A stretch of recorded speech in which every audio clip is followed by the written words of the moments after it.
well, in the good book, they say the enemy, what they call it, the devil. They say the enemy will walk around like a roaring lion, seeking who we may devour. Right? You understand what I'm saying? Who we may devour, right? So when they say vigilant, that means you have to stay on point, right? You can't put football over your recovery. No. Amen. I'm saying that for a reason. I'm saying it for a reason. Because, like, you know, when we in the active addiction and all that kind of stuff, we would sell that TV. What? I'm telling you, sell the TV. Active addiction will make you do stuff like that. So when you come here, right, this is an opportunity because you're gonna play how you practice.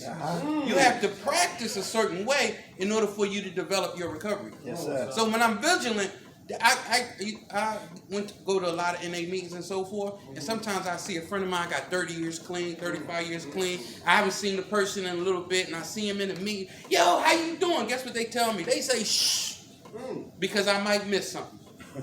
I was that serious. You might miss something to spark your transformation. Then you got to be back in Kirkbride again, because a lot of people can't pay attention.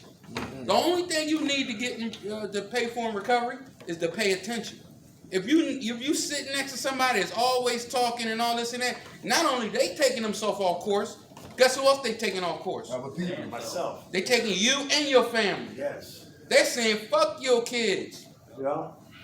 Because I'm not serious enough to get my life together, so I don't care about your life.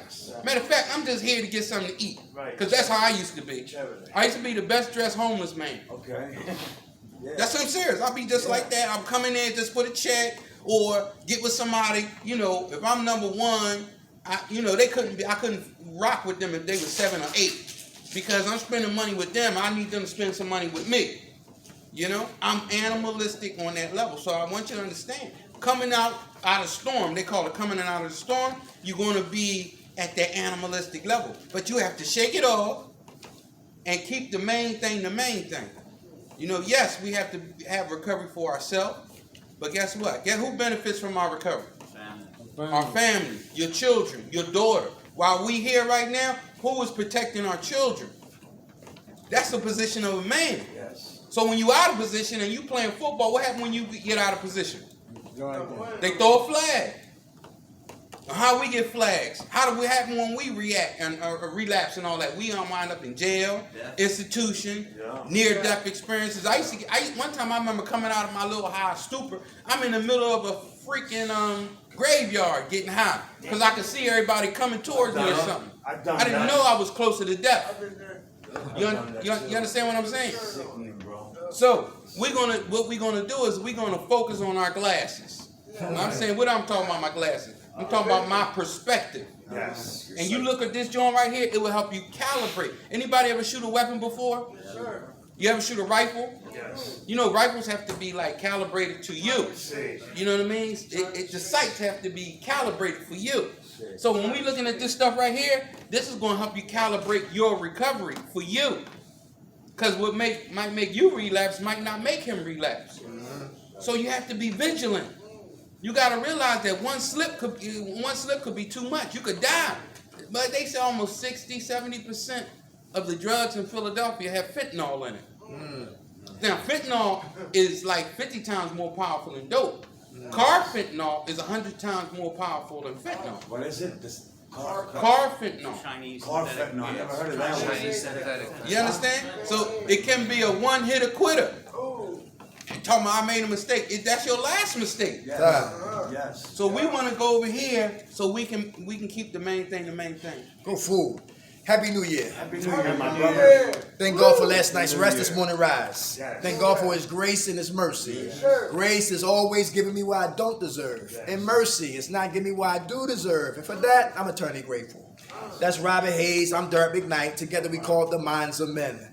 Non-profit spiritual organization. We don't deal with religion. I'm an immigrant. I'm from Baltimore City. Been in Philadelphia for 22 years. All right? Yeah. I left because I was undisciplined, uncivilized, unsatisfied. And I wanted more, and I tried to get more. And I had to leave Baltimore to get more. I wanted to go to New York. We didn't have the money for New York, so we landed in South Philly. South Philly, start tricking. Then I started smoking. Start smoking, down in a program. In a program after another program. A program and a program. A program and a program. A program and another program.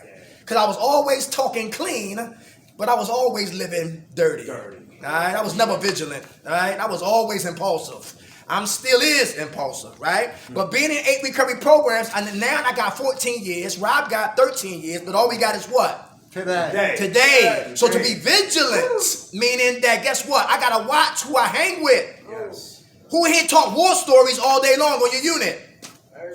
Be vigilant, right? It's all about balance. It's okay for a man to speak about where he come from and what he did. Right. But if you keep regurgitating that every day, it's a problem. And glorifying it. Yeah. Everybody hear that? That's right. That's a problem. How many keys you had? Right. All right, so what? Now you here. That means you're missing it. Very good. And listen, and we got to be understanding that the mind is what? The disease of addiction is very vigilant also. Mm-hmm. It's insidious.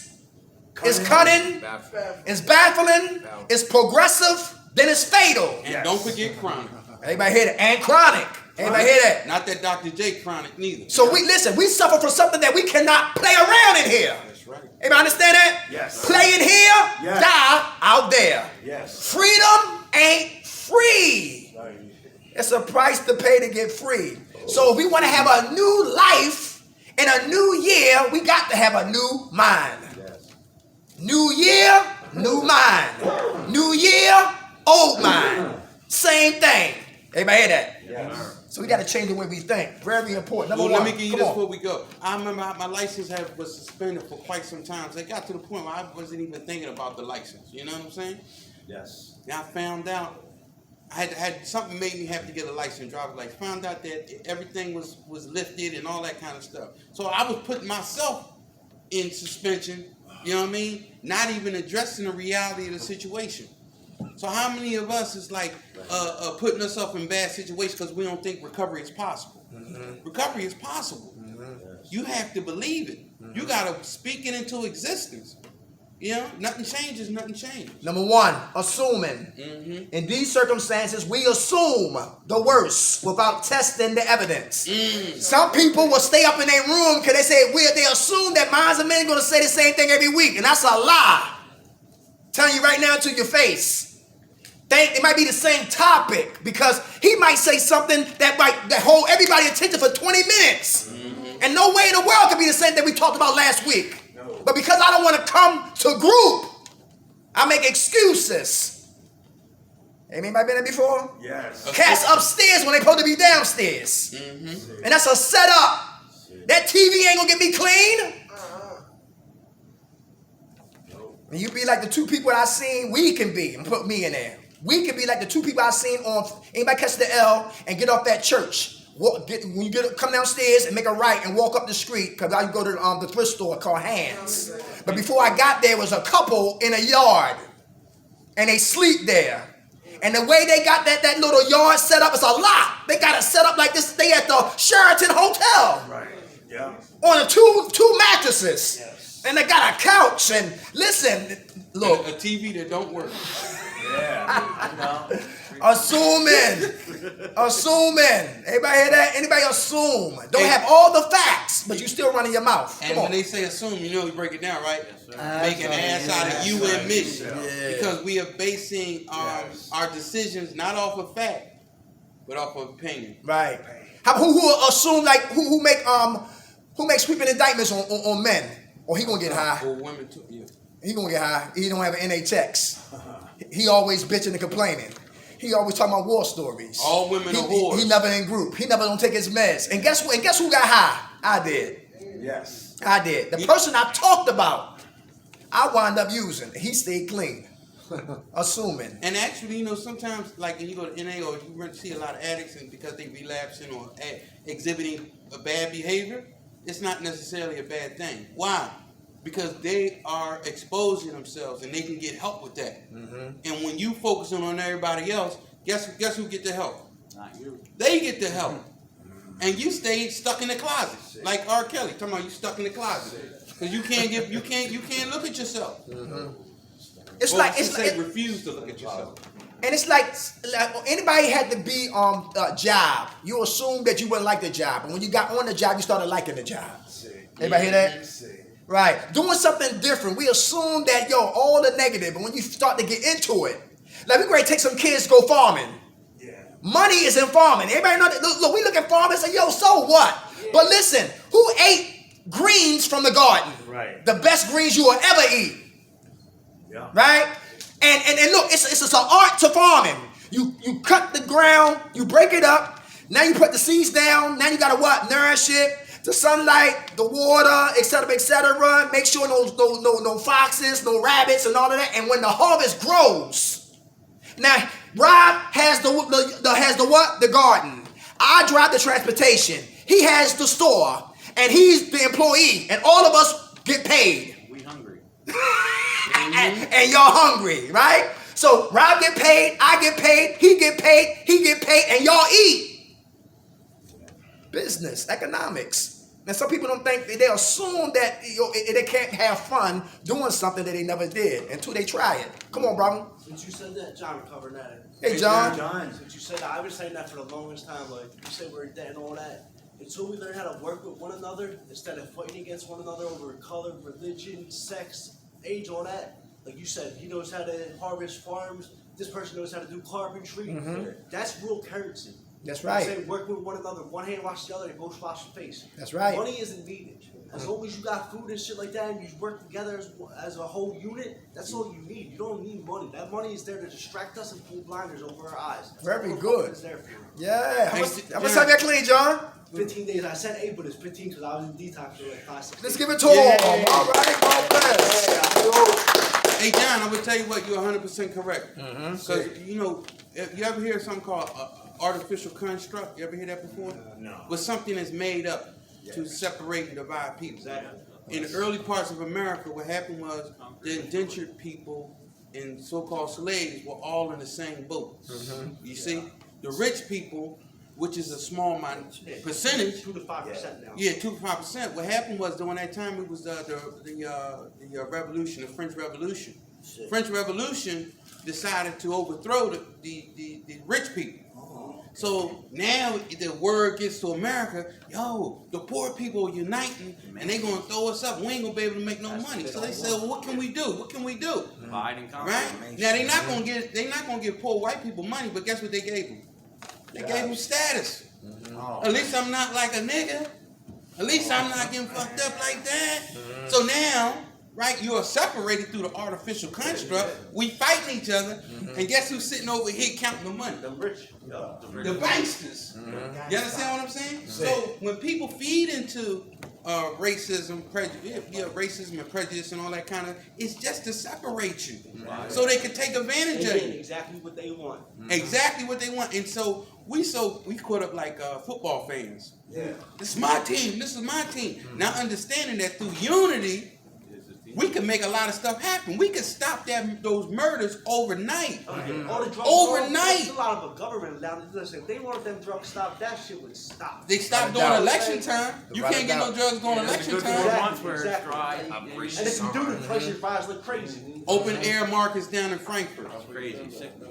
That's crazy. So people can just straight up die. Cops walking right by you while they're Scary. Look, none of us change what happened in the past. You know what I'm saying? We're all enslaved today. Every one of us. If you work 9 to 5, you're enslaved. You have to work to support your family.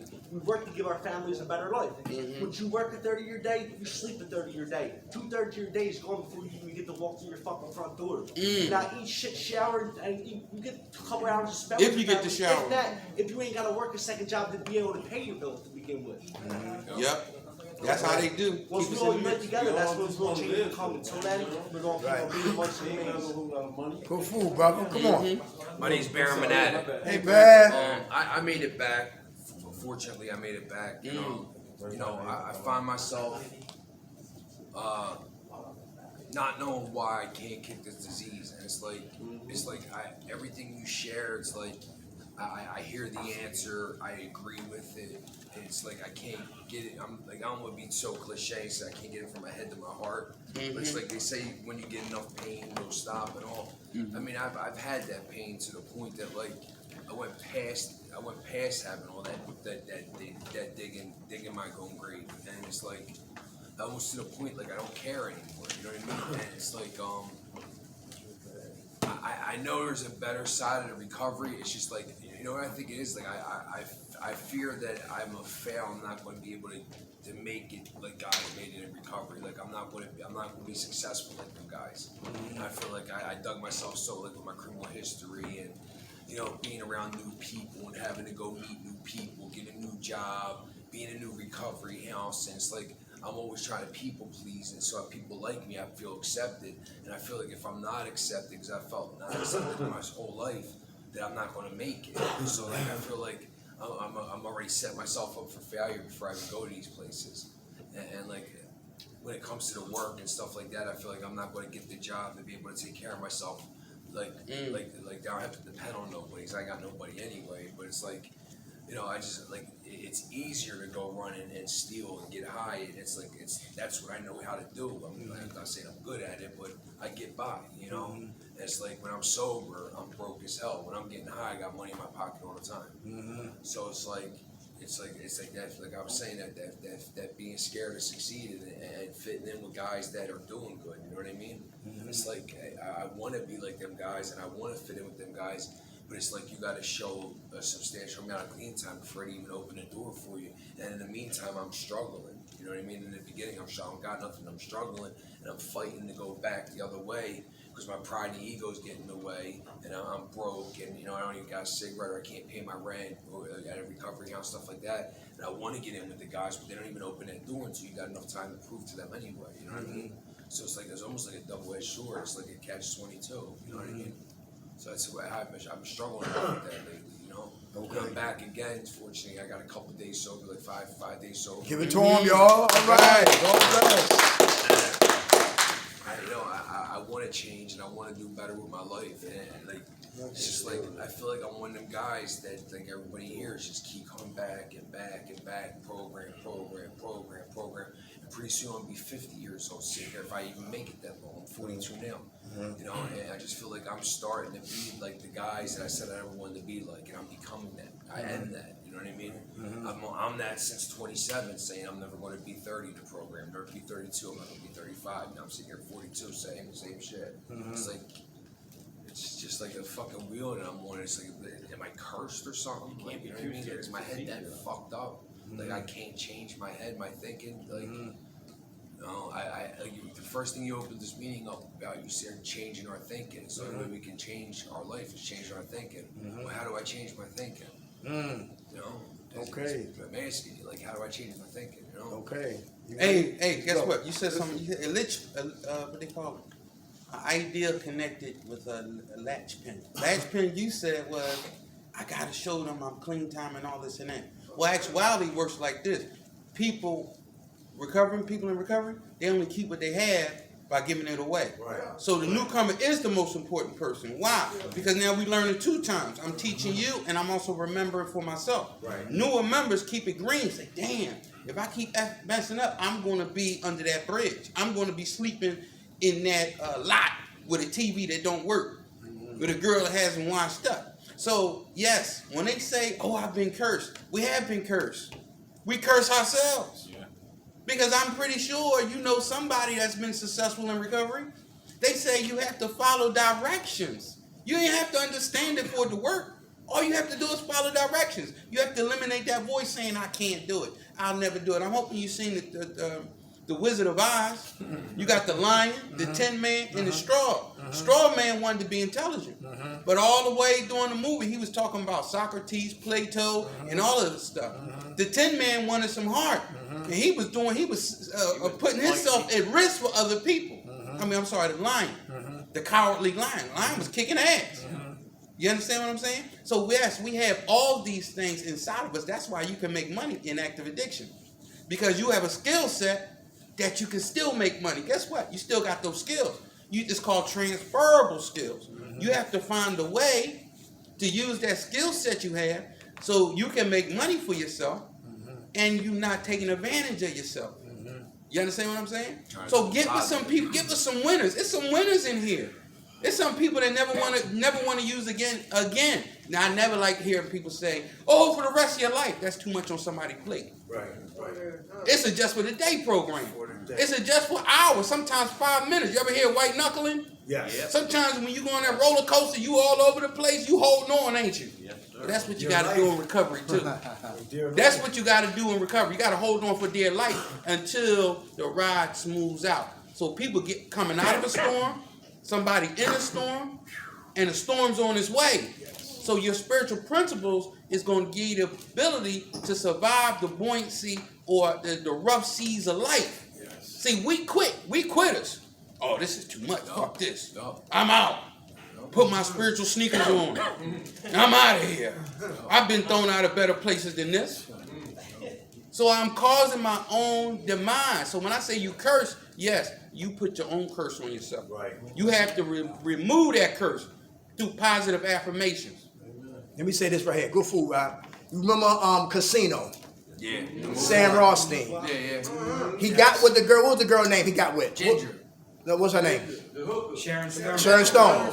Stone out. He said, I'm Sam Rothstein. I'm rich. I got money. I can change her. Yes. He could never change her, No, right? he couldn't. Because that was what? God's job, right? Now, money. Money what? Is never the problem. This is the problem, and this is the problem. And if I don't change this, and if I don't change this, I will do the wrong thing with what? This change. What I learned too is, they got to ask the question right here to you. Do you still like getting high? Do I still like getting high? Yes. Yes. There you go. It starts there. That's the rock. All right, it starts I there. don't like what comes with it. All right, there you go. So listen, I'm not mad at the drugs. I'm mad at the consequences of using the drugs. I like dope, but I don't like being dope sick. That's the problem. That's the frustration, right? Now it's a real fight. Yeah. Now you gotta listen. So for me, what I did was, I didn't come to a facility like this. I went straight to Stop and Surrender, 26 and Huntington. Okay. So when you leave here, you go to a recovery facility. When you go to a recovery facility, then guess what? That's when you sit still, you add on the time that you got now, onto that, and then you offer blackout. On the process from here to your next location, you're looking for what? A place like BH10. BH10, at least when you go to Stop and Surrender program, they give you back your phone. So while you have your phone, BH10, you can take classes in this field, and you get what? A certificate. It's called BH/10. And all the classes will come up for NORCOD training, the youth, relapse, etc., etc. Matter of fact, in January, this month right here, they got at least about 10 classes me and Rob, we got to jump on right here. It's called BH10. And that right there is what? Feeding your spirit. That means you having something educational, your foundation is becoming what? To become alive, right? There you go, and getting grounded. The more you start working on you, the less you be trying to what? Destroy you. The more you start working on you, the less energy you be putting on what? To destroy you. And then you got to start what? When you go to the store, you got to start taking people with you. To thyself be true. I'm not ready for independence. Ever hear that? Yes. Dependence prepare us for what? Independence. I need the text to stay clean. I need a therapist to stay clean. I need a psychiatrist to stay clean. I need my peers to stay clean. Because I need dependence. Because dependence is preparing me for what? Independence. We get in trouble when we rush. We get in trouble when our flesh start talking. And we tell the spirit to shut up, I got this. So here I am, I love dope, I love drugs, but guess what? I don't want to use it. And I got kids, and I got family, and I got bills. So it's too much and I'm overwhelmed, I'm stressed. And it's easy to what? Medicate on how we feel just for the moment. And you was doing so good here, and I've been there too. We do good. Get on your mask, get set, go. Y'all remember Pookie from New Jack City? Yes. Pookie was clean for 4 months. Yeah.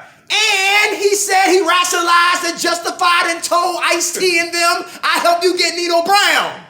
Went back to the crack house to be an employee of the Taj Mahal.